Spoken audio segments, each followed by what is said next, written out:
I unleashed hell on my cheating wife after she signed a post-nup, but little did she know, it was all a mastermind to take control. My wife, Ella 32, and I 35 have been together for 7 years, married for 5. 2 years ago, she admitted to cheating on me with a co-worker. I had always believed that cheating was a red line for me, and I was initially determined to divorce her. However, she did the work to regain my trust, or so I believed at the time. I also factored in the following, which allowed me to eventually move past it and forgive her. 1. She confessed to me voluntarily. She wasn't found out and forced to tell me. 2. It was one time at a housewarming party with the co-worker. I remember that night she didn't return home until 4 a.m. and I sent her several texts checking in to see if she was okay. And if she needed me to pick her up. She normally doesn't like to drink but occasionally succumbs to peer pressure, so I was worried she might have been too drunk to drive. 3. She quit her job after confessing to me. This was her own choice to prove that she was prepared to hold herself to better boundaries. I actually discouraged her at the time because I was set on divorcing her and was concerned that her lack of a job would mean I would need to pay higher alimony if she was unemployed. 4. When I was 19 years old,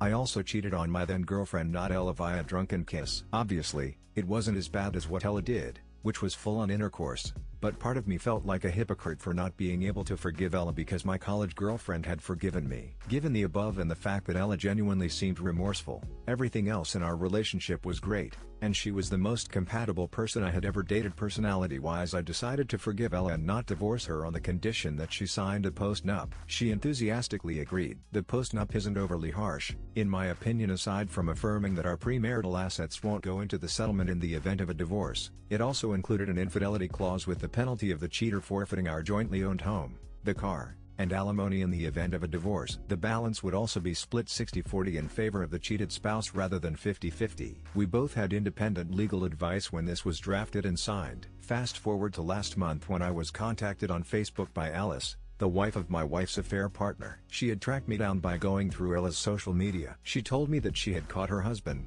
Bill, cheating on her and discovered their affair from 2 years ago after going through his electronic devices. She asked if I knew, to which I replied that I did, but I thanked her for telling me anyway. She asked what had happened between Ella and me, and I told her that we had reconciled. She said she was determined to divorce Bill because, unlike my wife, Bill had proven to be a serial cheater and never confessed to her. The part that has since changed my mind about forgiving Ella is the fact that she revealed that Bill and Ella had actually been having an affair for 5 months. I clarified if she meant an emotional affair, but she clarified that it was a physical affair and that they had hooked up over 10 times. In my mind, this makes the affair so much worse. It wasn't just a drunken night, it was a long period of planned and deliberate choices, and I feel like an absolute fool. This past weekend, I confronted Ella, and she admitted it. I asked why she didn't tell me the full truth, and she said she didn't believe I would have forgiven her if I had known. She's been trying to convince me that it's in the past. We've made 2 years of progress since, and it doesn't matter whether it was once or 10 times. She argues that her confession showed true remorse, but my current thought is that the omission shows that even in her confession,